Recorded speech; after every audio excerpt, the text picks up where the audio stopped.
Hello friends, today வந்து எங்கள் குலதெய்வ கோயில் போனப்போ ஊரில் என்ன நடந்துச்சு அப்படிங்கிறத ஒரு லாங் வீடியோவை அப்டேட் பண்ணியிருக்கேன். இப்போ தான் நாங்கள் ஒரு 9 o'clock போல் கோயிலுக்கு கிளம்பிட்டோம். கோயிலுக்கு போகிறப்பலாம் ஒரே ஜாலி தான். நல்லா டான்ஸ் ஆடிட்டு எல்லோரும் என்ஜாய் பண்ணிட்டு வந்தாங்க குட்டீஸ்லாம்.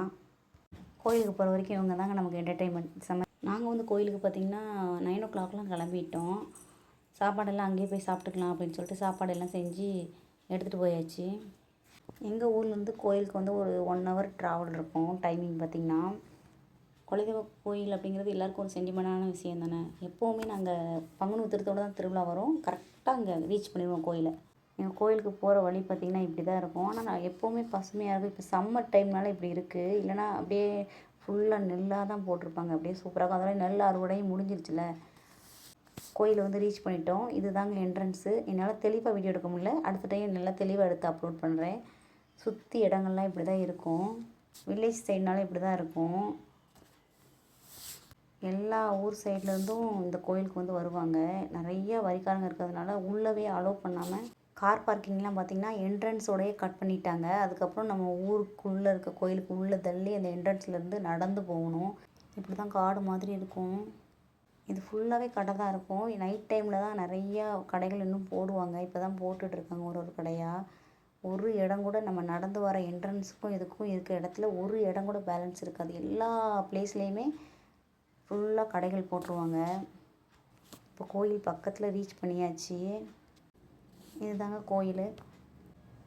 நாங்கள் ஸ்ட்ரெயிட்டாக பார்த்திங்கன்னா எங்கே ஸ்டே பண்ணியிருக்காங்களோ அங்கே போயிட்டோம். இந்த மாதிரி எல்லோரும் ஒவ்வொரு இடம் பிடிச்சி போட்டுக்குவாங்க.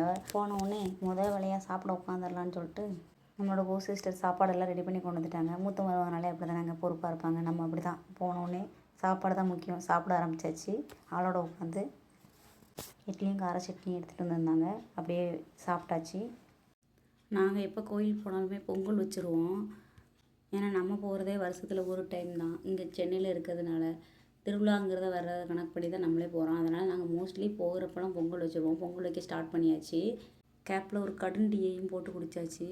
பொங்கலும் ஓரளவு தயாராகிடுச்சு. பொங்கலை ரெடி பண்ணி முடித்த உடனே சாமிக்கிட்ட கொண்டு வச்சிடலாம் அப்படின்னு சொல்லிட்டு சாமிக்கிட்ட கொண்டு வச்சிட்டோம். இப்போ கோயிலுக்கு சாமி கும்பிட்றதுக்காக போயாச்சு. பார்த்திங்கன்னா இப்போ லைனில் நிற்க ஆரம்பித்தா தான் நம்ம வந்து ஒரு 3 o'clock சாமி கும்பிட முடியும். எல்லா ஊர்லேருந்தும் வரிக்காரங்க வருவாங்க அந்த கோயிலுக்கு. அதனால் எப்போவுமே இந்த பங்குனி உத்திரத்தன்னைக்கு எல்லோரும் வரதுனால க்ரௌடாக இருக்கும் ஃபுல்லாகவே. பாருங்கள் லைன் எங்கேருந்து எங்கே வரைக்கும் நிற்கிதுன்னு நான் காட்டுறேன். அப்படியே எல்லாம் சுற்றியும் கடைகள் தான். நாங்கள் எல்லோரும் வந்துட்டு அப்படியே அர்ச்சனைக்கு எல்லாமே வாங்கிட்டு அப்படியே வந்து வரிசையை பிடிச்சாச்சு ஃபேமிலியாக. எவ்வளோ கூட்டமாக இருந்தால் என்ன, வரிசையில் நின்று சாமி கும்பிடலான்னு சொல்லிட்டு வரிசையில் நின்னாச்சு. எப்படினாலும் பார்த்திங்கன்னா நம்மளே வருஷத்தில் ஒரு நாள் இந்த மாதிரி ஒரு சில ஃபங்க்ஷன் இருக்கிறதுனால தான் ஃபேமிலியாக எல்லாருமே ஒன்று சேர்றோம். இல்லைனா அவங்கவுங்க வேலையே கரெக்டாக இருக்கும். சாமி கும்பிட்டாச்சு. சாமி கும்பிட்டதுக்கப்புறம் எப்போவுமே நாங்கள் வந்து இயர்லி ஒன்ஸு திருவிழாவோட கரெக்டாக எங்கள் ஃபேமிலியிலேருந்து அன்னதானம் பண்ணுவோம். இந்த வாட்டம் தக்காளி சாதம் வந்து பண்ணியிருந்தோம்.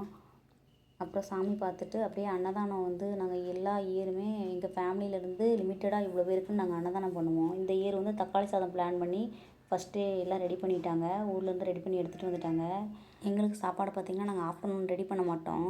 அந்த சாப்பாட்டில் ஒரு பாத்திரத்தில் எடுத்து கொடுத்துட்டாங்க. நாங்கள் அதை வாங்குறதுக்கு தான் போயிருந்தோம். எப்படி தாங்க திருவிழா போச்சு. கண்டிப்பாக நெக்ஸ்ட் இயர் இதை விட டீட்டெயில்டாக அப்லோட் பண்ணுறேன்.